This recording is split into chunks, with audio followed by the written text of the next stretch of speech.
महाराष्ट्र प्रदेश काँग्रेस कमिटीमध्ये कार्य करत होतो। तुम्हाला आठवत असेल आधी नानाभाऊ पटोले जेव्हा प्रदेश अध्यक्ष असते त्यांनीच मला तिथे सचिवपदावर नियुक्त केलं। त्यानंतर मला आता हर्षवर्धन सपकाळ साहेब आहेत, त्यांनी मला महाराष्ट्राचा महासचिव बनवलं आणि सातत्याने आम्ही संघटनेचं काम करत आलो पक्षाचा।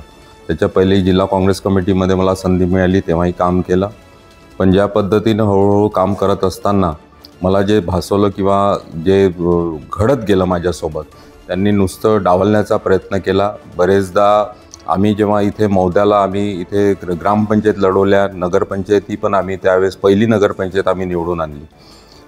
त्यानंतर मागच्या वेळेसपासून त्यांनी ज्या पद्धतीनं इथं मला बाजूला सावरून काही 2-4 लोक इथं बसून ह्या तालुक्याचं राजकारण करतात आणि तुमचे केदार साहेब त्यांचं ऐकून आणि इथला निर्णय देतात।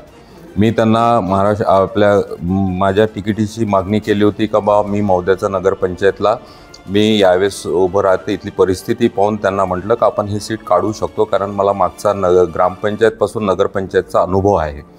त्या पद्धतीनं मी त्यांना मागणी केली। त्यानंतर त्यांनी एकाही शब्दाने मला कुठल्याबद्दल कुठलं बोललं नाही, कुठं चाललं नाही आणि मी सातत्याने मागेही बोललो की बा इथं पक्ष वाढवायचा कार्यक्रम नाही, इथं गटाचा राजकारण जास्त होत आहे। कारण पाहिलं मी की प्रत्येक तालुक्यात किंवा ठिकठिकाणी या लोकांचे 2-4 लोकांचा असा गट चालतो। हा काँग्रेस पक्ष नाही चालवत, हे गट चालवतात आणि त्या पद्धतीने हे काम करतात। म्हणजे त्याच्या बाहेर नाही, असं नाही का लोक वाढले पाहिजे किंवा पक्षात लोक आले पाहिजे किंवा त्याचा प्रसार झाला पाहिजे किंवा त्या याला काँग्रेस कमिटीच्या माध्यमातून म्हणा किंवा जिल्हा काँग्रेस कमिटीच्या माध्यमातून असा कुठलाही कार्यक्रम ते घेत नाही। फक्त 3-4 लोक राहिले म्हणजे विषय संपला, म्हणजे काँग्रेस पक्ष म्हणजे तेवढ्याच पुरता राहिला। त्याच्या व्यतिरिक्त काही नाही, कुठल्या मिटिंगा नाही तालुक्यात, कुठं काही नाही। नुसतं तिथं बसून नागपुरात बसून आपण पूर्ण जिल्ह्याचं राजकारण करता आणि ते थोपवता, म्हणजे त्या लोकांवर तिथल्या कार्यकर्त्यांवर ते थोपवता, म्हणजे ते हुकुमशाहीचं राजकारण केल्यासारखं करता। म्हणून मी तो निर्णय घेतला, कारण कुठं ना कुठं मला ते भासत होतं, मला वेळोवेळी ते मला जाणवलं।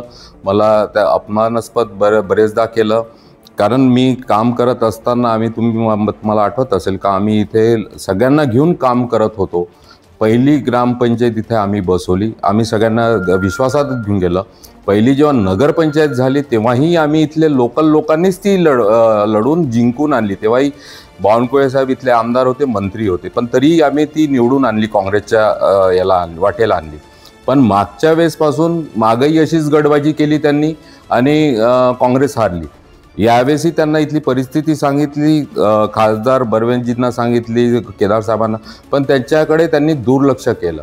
तुम्ही पाहिलं असेल पुऱ्या जिल्ह्यामध्ये असंच चालू आहे, सगळीकडे हेच चालू आहे का बस सगळं आपला गट स्ट्रॉंग राहिला, पार्टी नाही, आपला गट स्ट्रॉंग राहिला पाहिजे। आपले लोक जे आहे 2-3-4 लोकांमध्येच आपली पार्टी राहिली पाहिजे, असा तो विषय चालू आहे। म्हणूनच मी त्याचा राजीनामा देऊन मी भाजप पक्षाने मला संधी दिली। मला आजच मी नगराध्यक्षासाठी मी अर्जही केला आहे। पुढेही आता त्यांच्यासोबत राहून मी इथला विकासाचं काम करेन। काँग्रेसकडून आरोप होत आहे की नेते स्वार्थासाठी पक्ष बदलतात, आपण या आरोपाला काय उत्तर द्याल? स्वार्थीपणा कुठं आला? आपण पक्ष वाढवायच्या गोष्टी करून आलो ना इथे, आणि आपण पक्ष म्हणजे कोण निवडून येईल, कोण काय आहे याचा सर्वे केला पाहिजे त्यांनी। स्वार्थी म्हणून काय होणार आहे? कोणता स्वार्थीपणा केला आम्ही?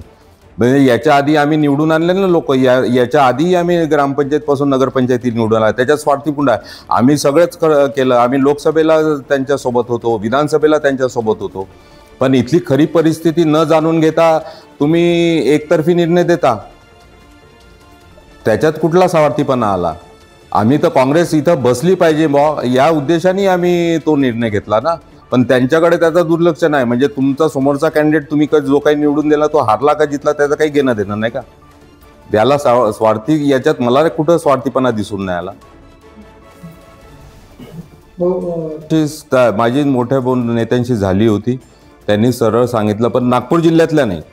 तेव्हा त्यांना मी म्हटलं, त्यांनी कुठल्याच प्रकारचं माझ्याकडे कुठल्याच प्रकारचं बोलणं नाही, काही चालणं नाही, कुठलं एक फोनसुद्धा नाही, कोणी जिल्ह्याची मला कोणत्याच नेत्याची समजूत घातली नाही किंवा आपण त्याच्यावर विचार करू असं कुठलंच काही झालं नाही.